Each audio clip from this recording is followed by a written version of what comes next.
What does it take to build a profitable, high eight-figure subscription food brand in one of the hottest categories in consumer?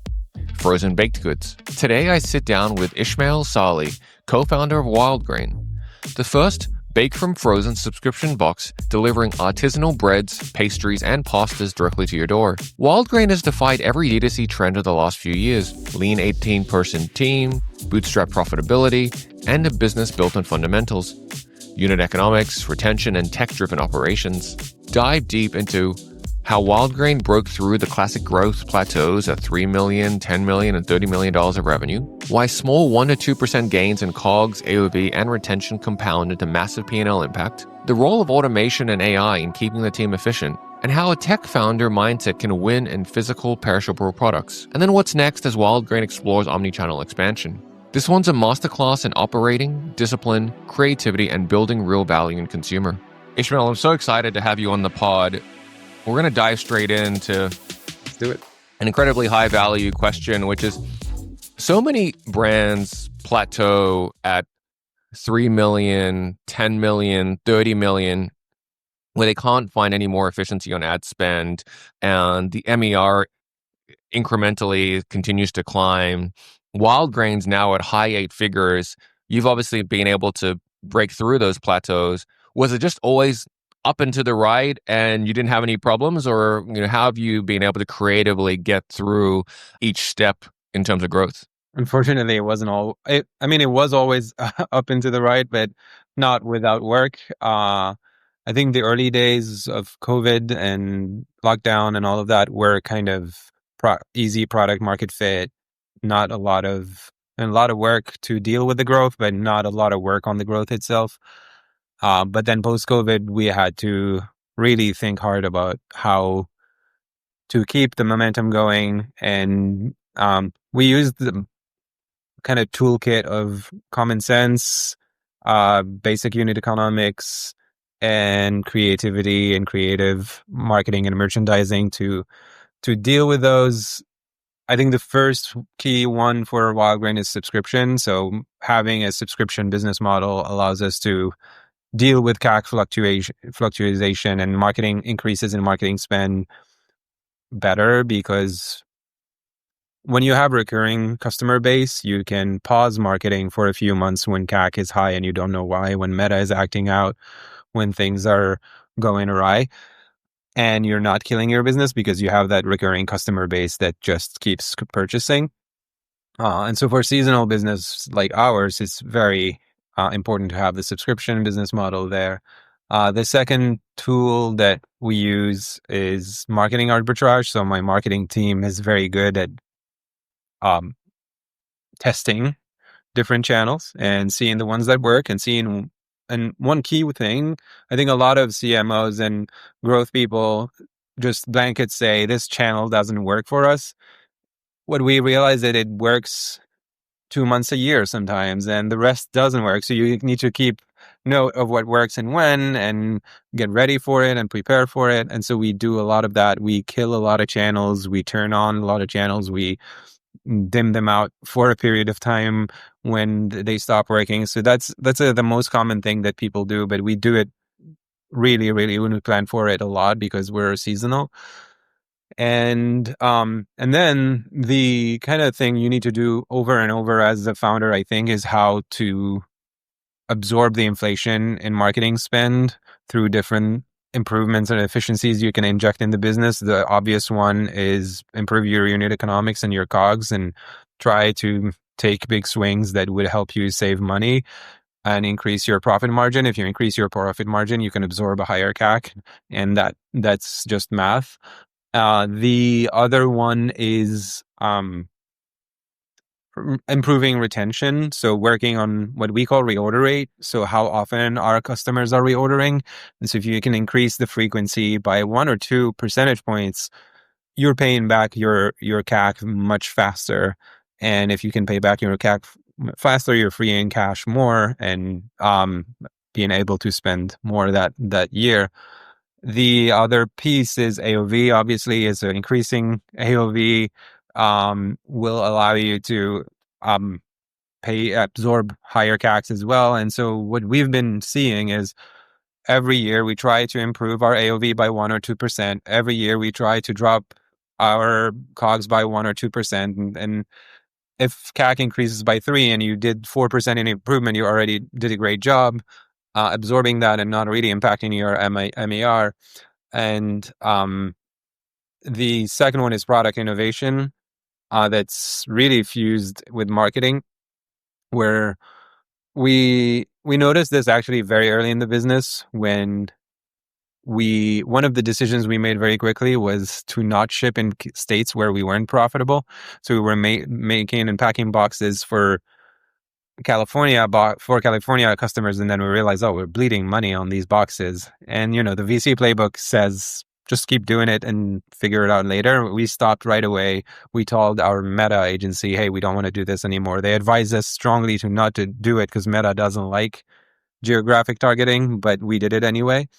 But then the key learning was when we turned on a state, because we were ready for it and we opened a 3PL there, we saw a huge drop in CAC because it was net new audiences that had a lot of low-hanging fruit for the algorithm. And so we quickly learned that having net new audiences that are, whether because of geography or other things, are discovering your product will help you get lower CPAs. So what we did, we started thinking about that for product innovation strategy. And we saw that, for example, when we launched gluten-free, which is a net new audience because they couldn't literally eat our previous products, helping CAC, it's been helping CAC by a lot. So that was one of the key tools we use to help deal with all the inflation. So we know it's happening. We rarely know any business that doesn't have increasing marketing costs. And so we know it's happening. We just need to be ready for it. The following message is brought to you by Fulfill, a sponsor of the podcast. Every dollar sitting in slow-moving inventory is a dollar you can't use to scale. Most e-commerce brands have 30 to 40% of their working capital tied up in the wrong SKUs, and they don't even realize it. Fulfill.io changes that. It's an ARP built for Shopify brands that want full visibility into their inventory and cash flow. With Fulfill, you can see days of inventory on hand by SKU, forecast reorders based on actual sell-through, automate purchase orders, and thanks to native 3PL integrations, you'll know exactly what's sitting in your warehouse, not just what Shopify thinks you have. This is real-time inventory intelligence that helps you stop overstocking losers and start compounding cash in the right places. Brands like Grüns, Monos, Mujuri, and Caraway use Fulfill to free up hundreds of thousands in working capital. Don't let your inventory decisions kill your margins. Get clarity, get control at fulfill.io. Ismail, I might click into a few of these. I might start with the subscription for subscription e-commerce founders to give them some context. Has your LTV, give us a sense of how much your LTV has fluctuated over the last 5 years, or has it been within kind of call it 10% of median? It is very stable. It changes when our AOV changes. If our AOV went up, we see an increase. Just to clarify, our LTV is calculated on profit, not revenue. So just to make sure we're talking about the same things. But yeah, the same thing happens. So you see degradation in the LTV that's naturally occurring because you're bringing new customers that are discount seekers and you're reaching at a larger scale. But then you cope with it by doing the same things I was talking about earlier, which is, but at the same time we're reaching scale, we're having lower shipping costs, we're having lower packaging costs, we're having lower product costs. And so that helps cope and compensate for the losses you're getting on getting these lower quality leads from your marketing. And so it looks pretty solid overall. And that's one of the keys of that's why we're cash flow positive, profitable, and debt free. It's because our retention is very strong. We still retain 20% of our customers from May 2020. Wow, that's incredible. Yeah, and they're buying. And so I think if you do a good job on, I joke with my team that I think year 3, we moved from an acquisition business to a retention business. And it's a very different type of business because your marketing are very different. We put customer support under marketing because it's our main spend for existing subscribers and they bring in a lot more money than new subscribers. And so, yeah, it's crucial at some point to invest in your LTV. It doesn't, it's the same thing we were talking about. If you don't invest in it, it will get worse.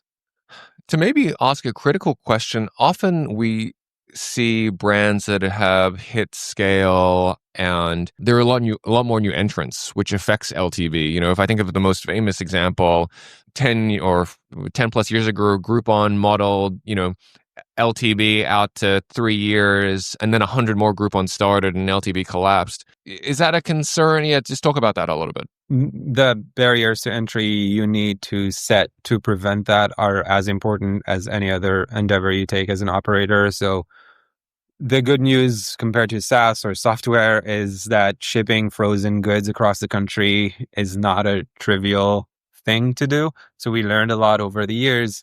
The second thing is our production and the bakers we work with love working with us, and there's not a ton of them in the US that exist that can make that much high quality products that we have at the scale that we have. And so we have the kind of advantage of having locked in these relationships early in the business. And the last piece, which is another kind of argument for subscription, you don't have to be a Groupon to be successful as a subscription. We have 100,000 subscribers. It allows us to be in the high 8 digits, and we're great that way. You don't need to be, there's still room for a lot of other players to come in without disrupting our market share. I think for software and other platforms with network effects and things like that, that could be problematic. But for us, I look at ButcherBox, for example, in meat, there is probably 10 subscription meat companies right now, and they all thrive and do their own thing. So I think, yeah, if anything, I guess what we're trying to do is to just be the best one out there, and that people try out different things. And then I don't think we have the same risk as the software company has for these newcomers. It was interesting to hear that you said, hey, if we can improve COGS by 1 to 2%, improve AOV by 1 to 2%, it offsets maybe CAC increasing by 4%. We can still keep growing. I think there'd be a lot of founders maybe kind of earlier on in the journey that are thinking, improvements of 1 to 2% for a year, like that's not a project worth taking on. Maybe speak to that a little bit. Were you looking for more step function leaps earlier on, or was it always this mentality of like, hey, if we can improve COGS 2% every year for the next 5 years, we're going to have, in year 5, an additional 7, maybe 8 figures flow to the bottom line? We've never thought about the scale. We were just, hey, let's just keep improving what we can improve all the time. We love big swing stuff. So I think the minimum you have to do is the 1 or 2%. We've done better than that over the years. That's a whole other conversation, but I tell my team we're against product management. We're take a leap, convince your team and me that it's a good leap to take. Let's try it, give it its best chance. We just revamped our website from its 2019 version to a new version without A/B testing. We just launched it and kept improving it. And now our conversion rate is, I think, 30% higher than last year, same time. But when we did the switch, it was not. So, oh, wow. We do take big swings. Sometimes they fail and backfire big time to our face, whether in ops, sometimes our customers tell us, hey, this was taken too far, don't do it. And we stop.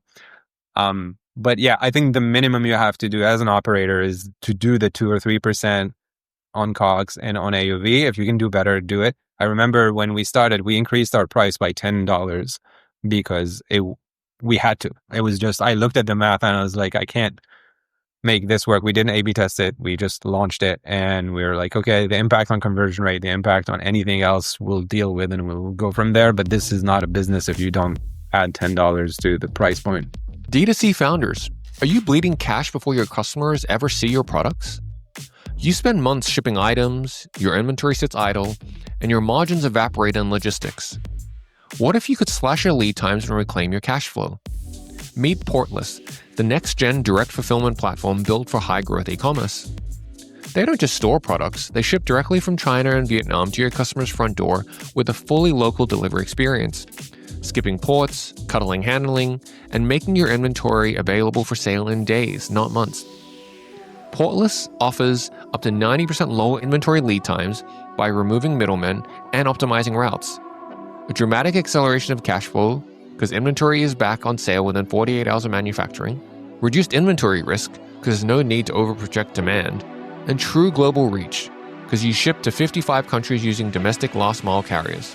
Now here's the promise. Switch to Portless and you're no longer paying for inefficiencies. Go to portless.com, get a free quote, and see how you can reinvent your supply chain. Don't let logistics throttle your brand's growth. Try Portless. Real speed, real savings, real scale. Ismail, we might go back to the beginning a little bit. I recently had Kevin Lee from the Noodle Company on. He also came from a tech and product background, and he said that it was really helpful, all the systems-based thinking that he was able to bring in, maybe less product and kind of natural creative than maybe his other D2C peer founders came from. But yeah, for you coming from a tech and product background, what's been an advantage or maybe been surprising about building kind of a perishable logistics-based food business? I realized this, I think, 2 or 3 years in the business when I started actually getting out of my house and go meet founders, that I was an outlier in the DTC space. I come from tech. I'm a PhD in computer science. So all I did was code all my life and build products. And then I realized, it was very different. And then I looked at the stacks that everybody's using, and I realized we have an advantage, which is speed. We build things very quickly, quicker now with AI. I think the last year it just changed everything. But we have our own inventory forecasting tool. We have our own marketing attribution tool. We have our own customer portal we joke that we have customers in ops, customers in product, customers in marketing, customers in CX, and real customers. The priority always goes to the customers. For the tech team, we're just 2 people. And so we built from the app, the member experience. Just give you an order of magnitude of the things we do is, for example, for our CX team, we looked at how they place replacement boxes when someone gets a bad experience. It takes them probably 5 to 6 minutes to go on Shopify and do all the logistics to do it. We created a tool that you enter the order number that needs to be replaced. You click a button and it just makes it, and it saves them 5 minutes per replacement per day. And so you can see how that can snowball into a lot of minutes saved and a lot of the bills we pay to our BPO partner that we replicate in everything. How much dry ice goes into the box when it's hot, when it's warm. We do things, for example, if we ship your box and you live in a very warm area and it's above 110 degrees, we'll just go hold your order until the temperature drops for a few days to save the amount of dry ice we're putting in the box and the weight. And it reflects in the dry ice purchase cost, the packing that you need to use, and the carrier rate that you're paying for the shipping. And so you can really save $4 to $5 on these boxes, for example. So all of these are tech programs that we needed to write and build. And then when I started talking to other operators, I saw that they buy things off the shelf and they're not really designed for what they're doing. And so I think it helped us with speed. I don't think it helped with market fit or with scale, but it helps with just how nimble we are. And actually, it ties up to how we built the team. So I think now we're about 18 people. And we were 5, I think, for 4 years or 3.5 years. That is incredible. And I actually want to ask about that because the business has grown like a rocket ship. And you've now mentioned on the pod that marketing agency, BPO for CX, 2 of the most critical functions that you've stated. Yeah, just talk to us about how you've thought about that, and you've kept the team incredibly lean. I just want to restate, high 8 figures in revenue, profitable, 18 team members. Yeah, and this is recent. I think in 2024, we were probably half of that. Our rule for hiring is don't hire until, this came from Mike Salguero, actually, at ButcherBox. don't hire until it's painful. Don't plan for a hire. Don't say, oh, in 1 year we'll need this. Don't do that. Feel the pain until you see the pain and then hire. But we added some layers to that. So now we hire when it's painful. But before hiring, we try to automate. If you can automate what you're trying to solve for, let's do that first and see if it helps. If you can automate, outsource. If you can outsource, send to offshore. And if you can send offshore, then we bring it in-house for any reason. So that allowed us to, every time one of my teammates come to me and asks for help, that's the framework we go through. And in most cases, you'd be surprised at what you can solve with automation. So we use a lot of automation for marketing, for a product, I've talked to an operator recently, and the way they do merchandising is crazy to me. It's like people on Excel all week deciding what goes into different parts of the website. We automated that entirely based on inventory in Shopify. So we have scripts that run all day long and decide what can be displayed in what place and what real estate of the website. Can I just ask, you said that you've obviously got a tech background. You said that there are two technical people in the business. Did I hear that correctly earlier? Another person, yeah. And that's obviously, you created a lot of alpha, a lot of edge with that. Is your view that kind of more D2C operators should be thinking with an automation mindset? How can you get them up that learning curve? It's a tricky one. I have friends who are operators that are like, oh, you're lucky because you're that way and you think that way. But for them, it's hard because they hire CTOs, but CTOs, it depends on where you brought them from. If you brought them from big companies, they're going to do what they did at the big company, build a team, have ticketing system, priority system, and it's product managers and sketches. And we don't do any of that. We just ship.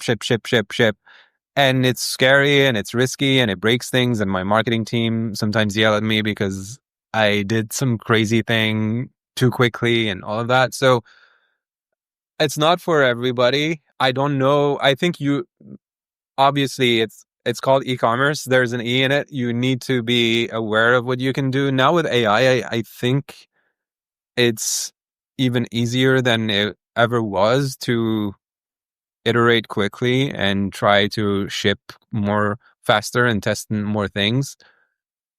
But yeah, I think it didn't hurt us. It hurt us sometimes for sure, in the short term, but longer term, and it helped us stay lean. And I'm really confident that staying lean is one of the most precious thing we'll have.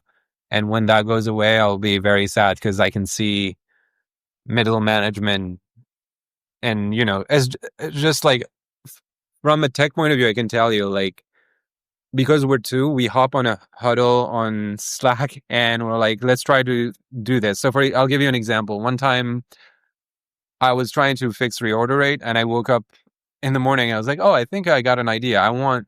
If you go for skipping your box, instead of skipping it, we'll just offer you a pop-up to gift it to somebody else. So in a regular company, you have to go through meetings and pitch it and present it, and the people you present it to need to be convinced and all that. I just hopped on the huddle. I was like, hey, can you do it? We started talking to AI and tried to build a prototype. We tested it locally. We shipped it at the end of the day.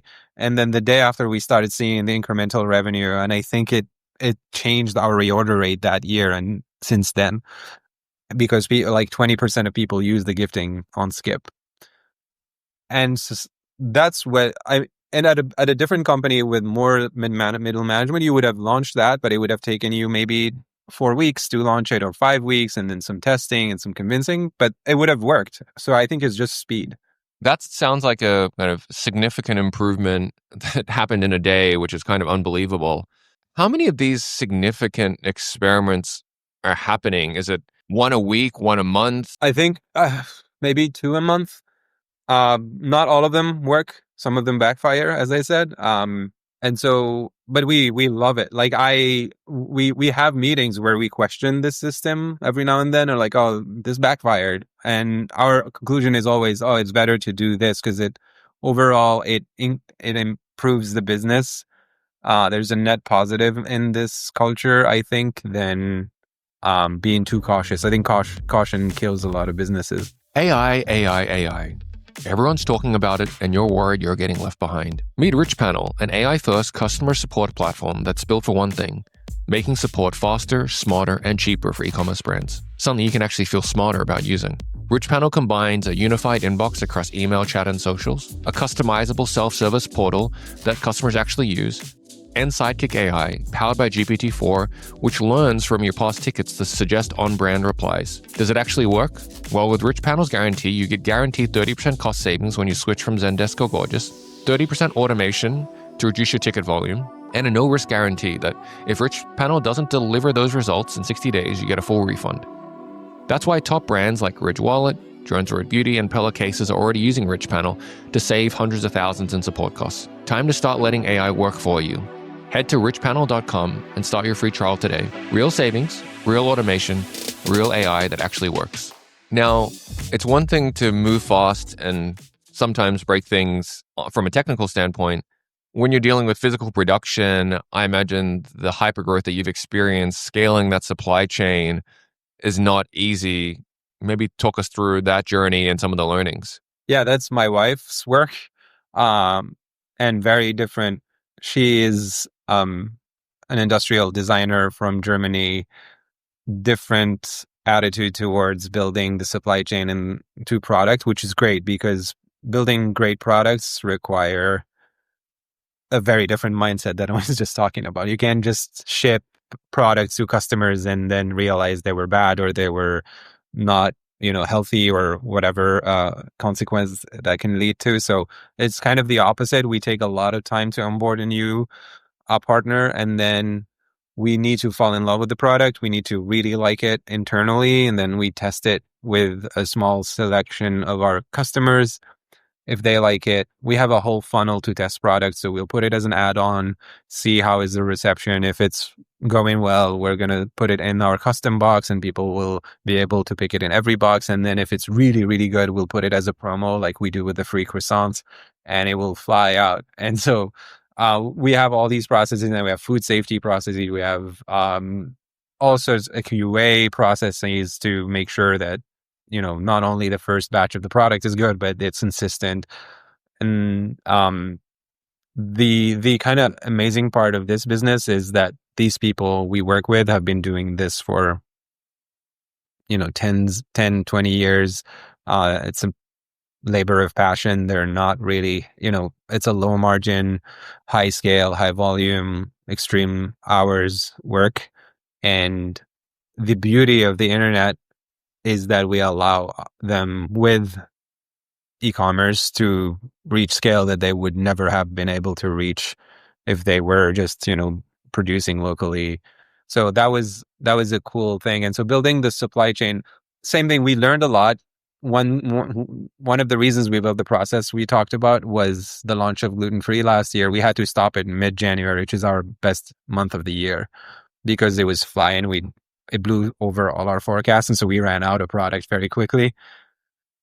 And we had to pause the whole launch. And then we decided, okay, we can't just launch point blank something. We need to launch it in little pockets. We could do that when we were small. Now that we're at this scale, we can't do it. So we learned from that. And for some of the founders that are thinking about how to manage their supply chain over time, especially with growth, it sounds like you've stuck with artisanal makers rather than moving to some industrial-sized co-man. Is it that doesn't exist, or you kind of get more control, or?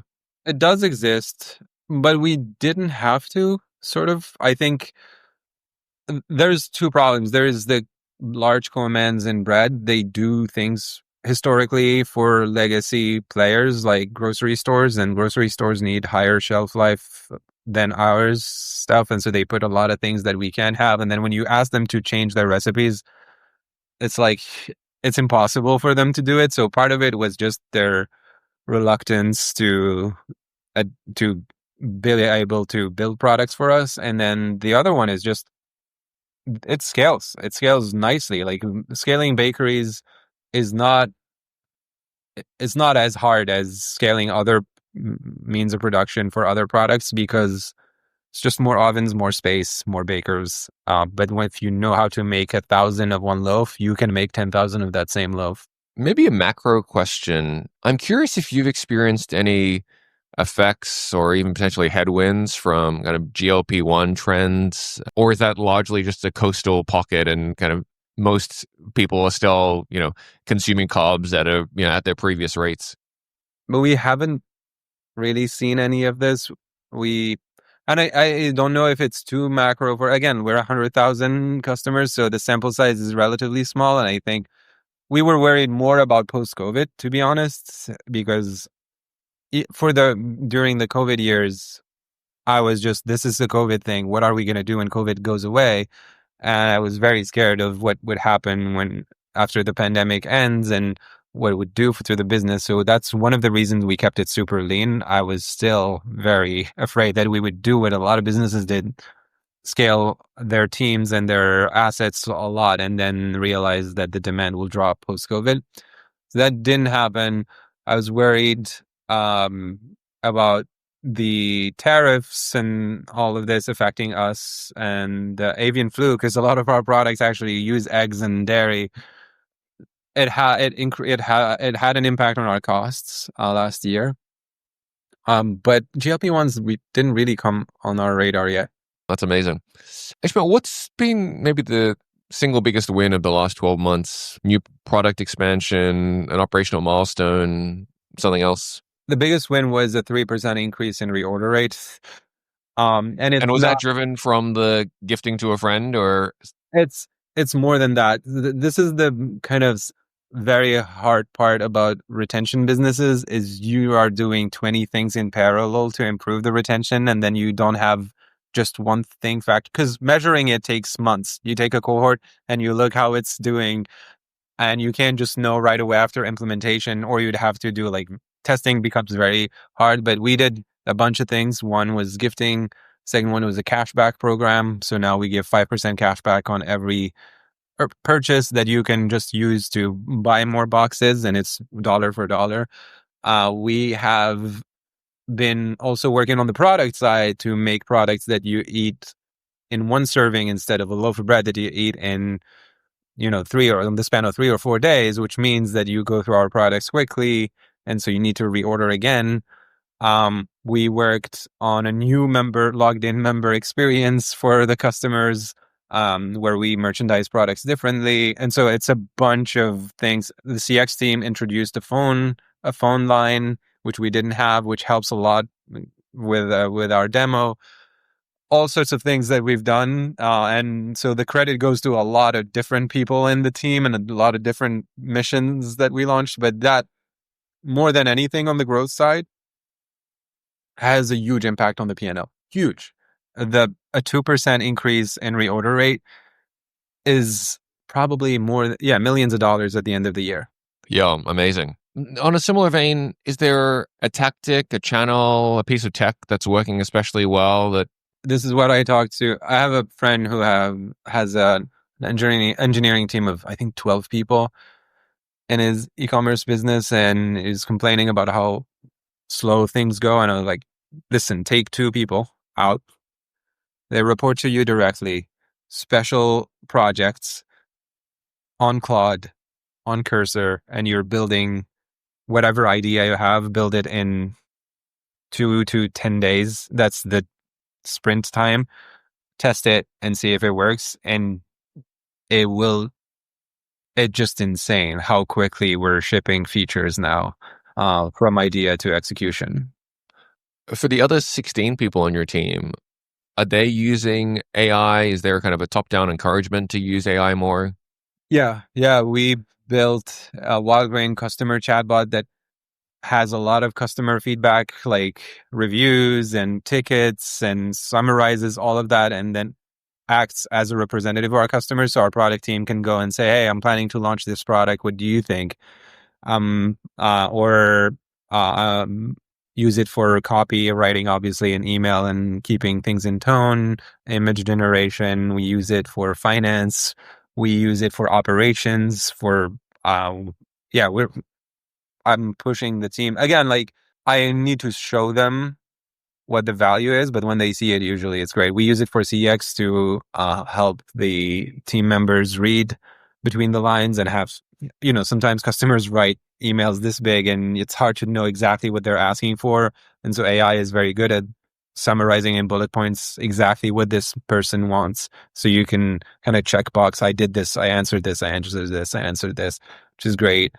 Ishmael, this has been amazing. Is there anything that you're looking for from listeners, whether it be channel partners, collaborators, to accelerate Wildgrain's next phase of growth? So the next thing we're working on is distribution expansion, which is something we've never done at Wildgrain. So as they said, we have 3 levers for growth. The first one is products innovation. The second was marketing arbitrage. And the third one is distribution expansion. And so we're dipping our toes in retail for the first time. Super exciting. And so trying to learn and be very humble about it. And so any operators who are involved in that or know a lot about that and want to talk to us about it and help, I'm very excited to talk to them. On that note, everyone, Ishmael, thanks so much for coming on and can't wait till next time. Thanks for having me. It was great.